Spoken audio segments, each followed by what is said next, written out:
Hello and welcome back to the Common Colt Podcast, a Colts podcast with real takes and no clickbait. I'm Josh Hudgens, joined by Dan Hertzler. What's up, Dan? Not too much, not too much. Finally getting some information from the OTAs, man. I mean, it's just I don't know, frustrating, kind of comical. I don't know what to say of it, but you notice something that it seems like the Colts don't share a lot of video information from the OTAs. What's your thoughts about this, Josh? Yeah, and I'll give you my thoughts on it, but we like to give one-word reactions to just any sort of bit of news, and today was a bit of a news day, and my one-word reaction to maybe Colts and OTAs is like hush, like it's Yeah, hushed.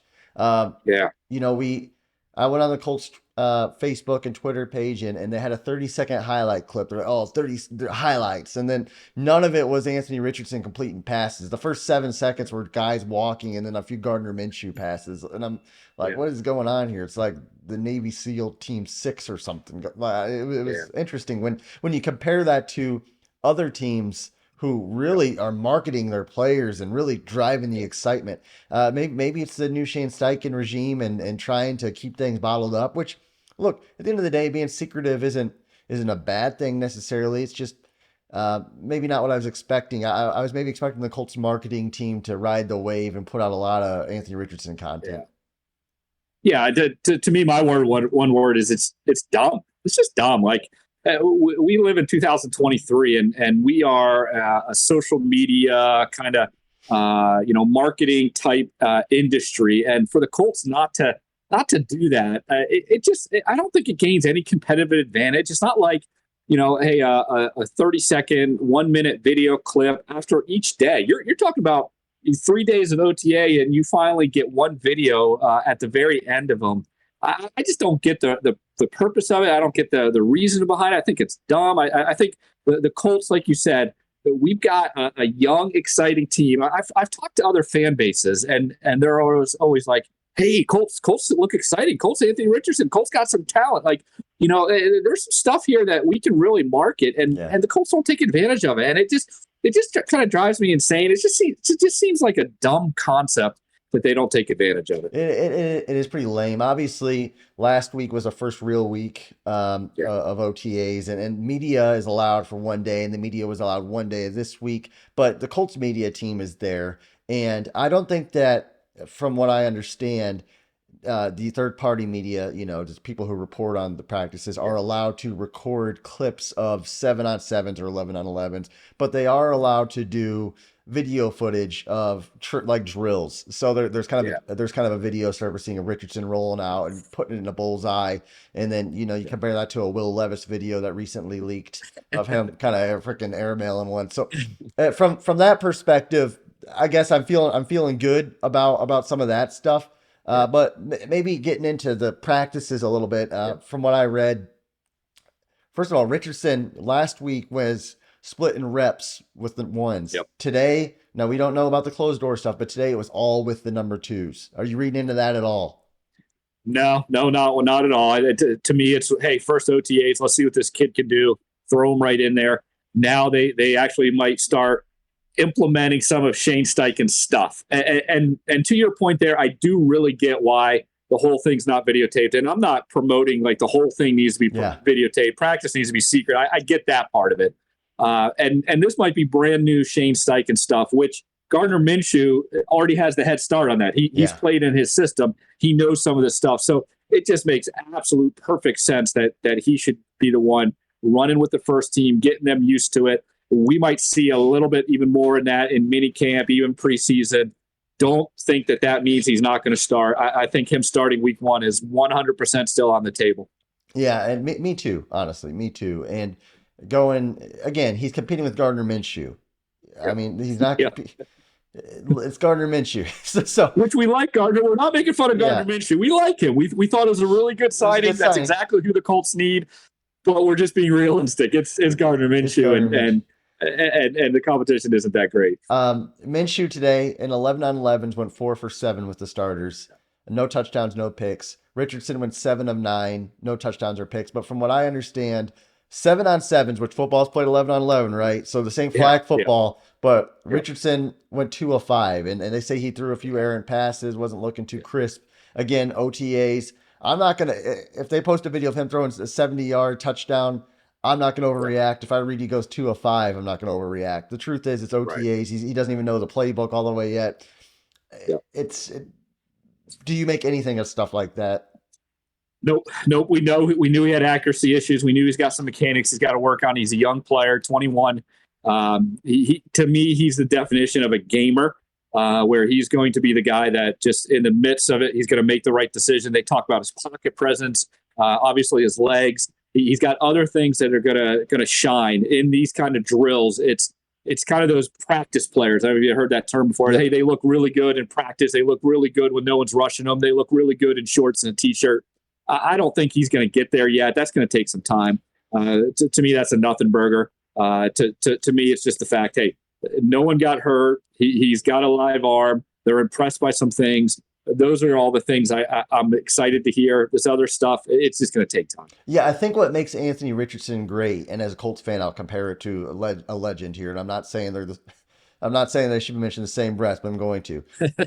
Peyton Manning was a scripted player. Everything, on time, in rhythm, on the go, practice, play, whatever. Richardson, as of now, is an unscripted player. And when he's at his best, it's not hit the back foot and deliver. I mean, that's just not him. So in practice, like you said, a little bit different. Now, obviously, Colts OTAs, they do have a few more OTAs before it's wrapped up, but there's still some injuries going on. Obviously, Darius Leonard didn't participate. Jonathan Taylor's got an ankle thing. Will Mallory actually had a boot on his right foot, the rookie there. Jelani Woods, Josh Downs, Michael Pittman has a hip injury. I'm not panicking about that stuff either. You got to be careful, but there's really two injuries I'm really keeping my eye on. One is a Shaq Leonard one. I obviously, as Colts fans, we might have some PTSD from the Andrew Luck deal. And then secondly, Sanchez, the punter, tore his Achilles last year. He was a legit difference maker when he was healthy the previous years. A lot of hang time on the ball, a lot of pinning players back on kickoffs. He was a great kickoff guy. We've seen it with old Goggles where when he would kick off, it would go out of the bounds, and we lost games because of it. Or tied them, I should say. So I'm really hoping Sanchez can get back healthy. I'm a Sanchez fan, and obviously Shaq Leonard. I mean, I just want to see this guy play at some point. Yeah, and again, this isn't the time. Even early on in training camp, it's not going to be time. Preseason might not even be the time. But I get your kind of hesitation. You're holding your breath because of all the history. Let me add another one that's making me, of all those names that you listed, Josh Downs not practicing OTA. I get the idea. Knee injuries, you don't want to push it. Maybe even a soft tissue issue or injury, you don't want to push that. But as a rookie, he's got to get as much reps as he could possibly get. Like, that's a totally different subject than Jonathan Taylor, Shaq Leonard, some of these veterans. Rookies can't miss much. And that's something just to keep an eye on. Next OTAs, mini camps come up here, I think, in a few weeks. I really want to see Josh Downs back on the field, getting that chemistry, running those routes, understanding what he's supposed to be doing. So of all those injuries, that's the one to me. It's going to be the one that I'm going to kind of keep my eye on as we go forward here. Yeah, and truth be told, Josh Downs, the one concern I think everybody had on him is his size and his durability. It's just the truth is, it's just like Bryce Young over there. The dude is a baller, but if he's small and he might not be able to stay healthy. I'm not concerned. We're not raising the alarm too much, but I do like what you say there. But the Colts do have a receiver they're kind of working out. Pearman. I'm not opposed to them working some other receiving options out at this point with Josh Downs a little nicked up and our receiving core not being great. So we'll talk more about it if they actually do sign him, but I know you're already kind of not excited about that signing, and I'm actually. I was shooting high for Hopkins. That doesn't look like the picture. That's not going to happen. Bargain bin Ballard. Yeah, you thought about maybe Jarvis Landry. Hey, but Perriman's put up some decent numbers. He's been around the league a long time. He's been in some good offenses, I think, with the Bucs the last 2 years. This is actually might be a really, really smart signing. So we'll talk more about it as it comes, obviously, and we're not going to get ahead of ourselves. But again, this is what's going to happen over the next few weeks, even as we lead into training camp. well, we're not surprised that they're going to bring in a veteran. We kind of called that. We think they'll bring in an inside linebacker. They could even bring another guard or interior lineman. And hey, the way they're going, they might bring in 10 more tight ends. I mean, I don't know what the deal is with all these tight ends on the roster. They got some competition at tight end. So just keep your eye out for news, and we'll be right on top of it when it happens. Yeah, and I want to go on a soapbox for a second. With this Richardson stuff, going back, because that's the guy everybody wants to talk about. And I know we went through the 7-on-7, 11-on-11 stats. If you go online and if you see somebody saying, hey, Richardson dazzled or amazed or was a mega star in practice because they've seen 2 clips of him throwing a training throw in, I wouldn't buy it. If they also say, hey, Richardson, they read that stat line and they say he sucked, don't buy that either. I mean, I know we're fans, and as fans, our emotions go up and down. And I just urge everybody. The truth is usually somewhere in the middle. And we love Richardson and we want him to succeed, and we both would love to see that happen. But I just well, let me just add to that a little bit too. Hey, that's one of the things we're trying to pride ourselves here in Common Colt, is to kind of be that homerism meter that kind of lets you know, hey, we can get real excited about this, or hey, let's pull this back here, and we're going to try our really best not to get wrapped up in the real highs and the real lows, but yet still have the emotion with that. So again, if you see some of that stuff out here, maybe you need to come on over to the Common Colt podcast and just sit down with us for a little bit and let us be your therapy for a little bit, trying to get you in the right spot, because it's going to be a journey with this guy, but we're excited to be on the journey with him. And the truth is, if we wanted to get more clicks, I could post a thumbnail of how amazing Richardson did and post that video right away, but that's not the truth. So, well, guys, we appreciate you watching this video. If you could take a moment and subscribe to our channel, it would mean a lot. And hey, we're excited for Colts football. So if you want to join us on that journey, stay tuned to the Common Colt podcast. Again, we thank you for watching, and you guys have a great day.